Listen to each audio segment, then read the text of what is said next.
আগামী 2 বছরের মধ্যেই সকল রাষ্ট্রায়ত্ত বন্ধ পাটকলগুলো বেসরকারি বিনিয়োগ খাতে বন্দোবস্ত দেয়া হবে বলে জানিয়েছেন বস্ত্র ও পাট মন্ত্রী খন্দকার আব্দুল মুক্তাদির। সকালে সচিবালয়ে বাংলাদেশ পাটকল কর্পোরেশন, বিজেএমসি এবং বেসরকারি বিনিয়োগকারী প্রতিষ্ঠান জোট অ্যালায়েন্স লিমিটেডের মধ্যে চুক্তি সম্পাদন অনুষ্ঠানে তিনি একথা জানান। এ সময় বস্ত্র ও পাট প্রতিমন্ত্রী মোহাম্মদ শরীফুল আলম, মন্ত্রী পরিষদ সচিব নাসিমুল গনি, বস্ত্র ও পাট সচিব শরফুদ্দিন আহমদ চৌধুরী সহ মন্ত্রণালয়ের ঊর্ধ্বতন কর্মকর্তাগণ উপস্থিত ছিলেন।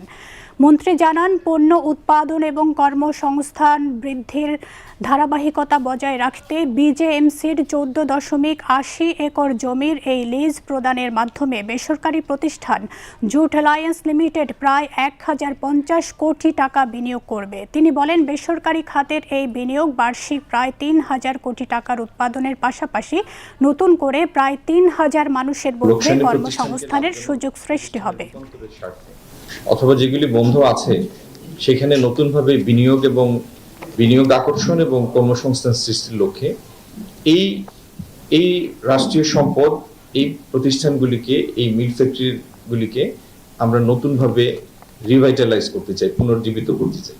তো সেই ধারাবাহিকতার অংশ হিসাবে আজকে আমরা টিকে গ্রুপের সাথে একটি চুক্তিতে আবদ্ধ হয়েছি, আমাদের পাটকল কর্পোরেশন, যেখানে ওনারা একটা নির্দিষ্ট অঙ্কের প্রায় 1000 কোটি টাকার বিনিয়োগ হবে এবং প্রায় 3000 কোটি টাকা টার্নওভার হবে। এই লক্ষ্যে আমরা কাজ করে যাচ্ছি। ইনশাল্লাহ এই বছর শেষ হওয়ার আগেই আরো কয়েকটি এরকম প্রতিষ্ঠান আমরা ব্যক্তি খাতে হস্তান্তর করতে পারবো।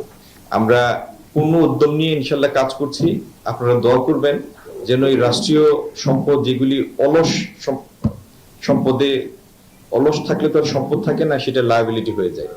এই লায়াবিলিটি গুলিকে যাতে দ্রুত আমরা সম্পদে রূপান্তরিত করতে পারি, সেজন্য দেশবাসীর দোয়া চাই।